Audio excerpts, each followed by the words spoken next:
rockers, for this segment of Check This Out, we are featuring musician Kevin Pribulsky. He is a Pittsburgh-based composer who has made music for various projects. Some of those include commercials, short films, and even a TV show. When not working as a film score composer, Kevin also plays in an international metal band, which I think is pretty cool. Up next, we're going to show his short film titled Anamnesis. It was directed by Nicholas Lansbury, and it showcases Kevin's music. And after that, I'll be sitting down with him to talk a little bit about his music career.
So hey rockers, I'm here with Kevin Pribulsky. We just saw his music in the short film Anamnesis, and we're here just to get to know him a little bit and learn about his music career.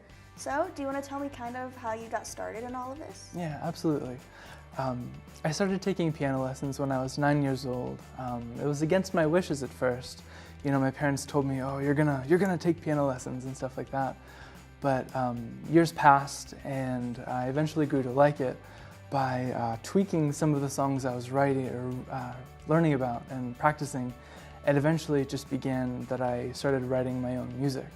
And so I started on piano. It was exclusively just piano for a while. And then I borrowed some of my family, relatives' guitars and stuff like that.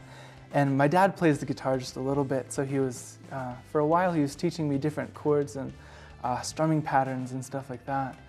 And I started writing music with a fuller instrumentation, so it eventually included drums and guitars and pianos. And so this was probably, maybe I was 17 or 18 years old at this time. Haven't been taking piano lessons for almost 10 years at this point. Mm-hmm.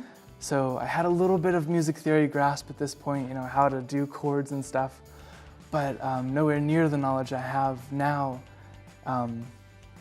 But so I kept doing that. I found out, oh, I really like this. This is really cool.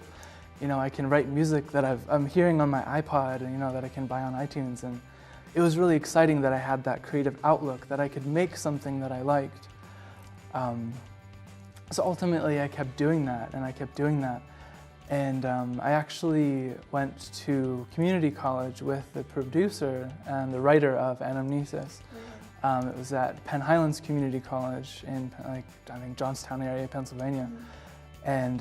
And we weren't even working on films while we were in college, but he and I hooked up after college, and we sort of, hey, we're friends, and he's making movies, and he knew that I liked music a lot, and he just I don't know, he just asked me the one day, and he's like, you know, I know you make music and all, would you like to make music for some of my films? I was like, oh my goodness, you know, because I'd never done this before. And it was just such an exciting idea, and it was actually, it was something that I wanted to do for a long time, because I grew up with, you know, movie composers such as, I don't know, like there's Studio Ghibli films like Spirited Away, you know, Joe Hisaishi making the music for those films. Obviously, you know, Hans Zimmer making movies for, like, you know, Batman, Superman films and stuff like that. And that was something I wanted to do. I wanted to compose music for films when I grew up. So this offer was incredible to me, you know, absolutely. Oh my goodness, you know, I had to accept. And Anamnesis was actually the very first film that I got to compose music for. Sort of the story behind it is we went to Bellefonte, Pennsylvania. It was this, it's like a train station. It wasn't abandoned. I thought it was at first, was just with the way it looked.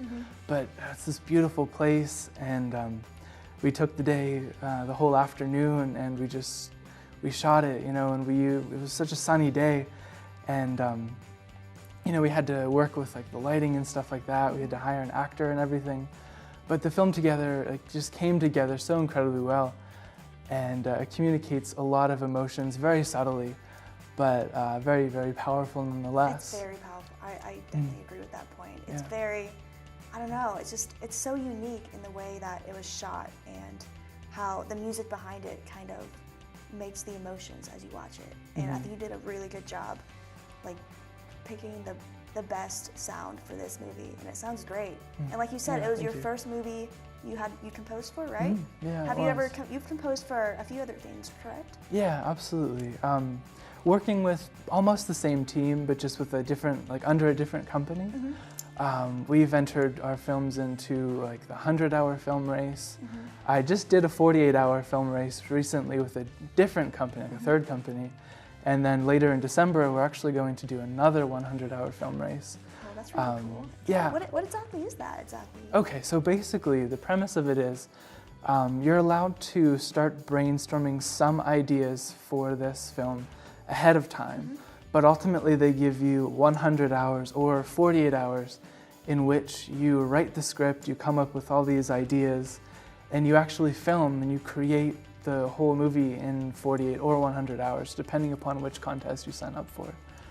But yeah, you're not allowed to start writing any of the script until that time limit comes into play.